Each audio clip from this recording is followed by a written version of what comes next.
Hello guys, welcome back to Kim talks. Dalal street week ahead என்ன அப்படின்றத பார்த்துடலாம். இன்னைக்கு market of the talk of the market இந்த Red Sea crisis தான். ஏன்னா ஹவுதி ரெபல்ஸ் வந்து கமர்ஷியல் ஷிப்ஸ் அட்டாக் பண்ணிட்டே இருக்காங்க. 63% வந்து அவங்களுடைய டிரான்ஸ்போர்ட்டேஷன்ஸ் வந்து ஃபுல்லாகவே ரெபல்ஸ் ஆகிட்டு இருக்கு. ஷிப்பிங் ஜெயின் மாஸ்க்கு பார்த்தீங்கன்னா அனௌன்ஸ்மெண்ட் கொடுத்துட்டாங்க, நாங்கள் டைவர்சன்ஸ் எடுத்துக்க போகிறோம் அப்படின்றது.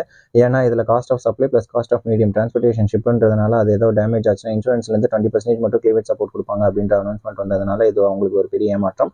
யூஎஸ் இன்ஃப்ளேஷன் பொறுத்த வரைக்கும் சிபிஐ இண்டிகேட்ஸ் வந்து பார்த்தீங்கன்னா 0.3% ரைஸ்லேயே இருந்துட்டு இருக்கு. இதுக்கான காரணம் என்ன அப்படின்னு பார்த்தீங்கன்னா டாக்ஸேஷன்ஸ், ரிசர்வேஷன், பர்ச்சேஸ் எல்லாமே பார்த்தீங்கன்னா இன்க்ரீஸ் ரேட்டில் இருக்குது. ப்ரொடக்ஷனாக இருந்தாலும் ஃபெடரல் ரிசர்வ் ரேட்ஸ் வந்து இன்க்ரீஸ் பண்ணிகிட்டே தான் இருக்கிறாங்க. அதுக்கு மாற்றமும் கிடையாது. அதுக்கு ஏற்ற மாதிரி நேச்சுரல் கலாமிட்டிஸ் நடந்துட்டு இருக்கிறதுனால ஃபுட்டோடைய இன்ஃப்ளேஷனும் அதிகமாகிட்டு இருக்கு. ஏன்னா தட்டுப்பாடுகள் காமனாக இருக்குது டிரான்ஸ்போர்ட்டேஷன் விஷயத்தில்.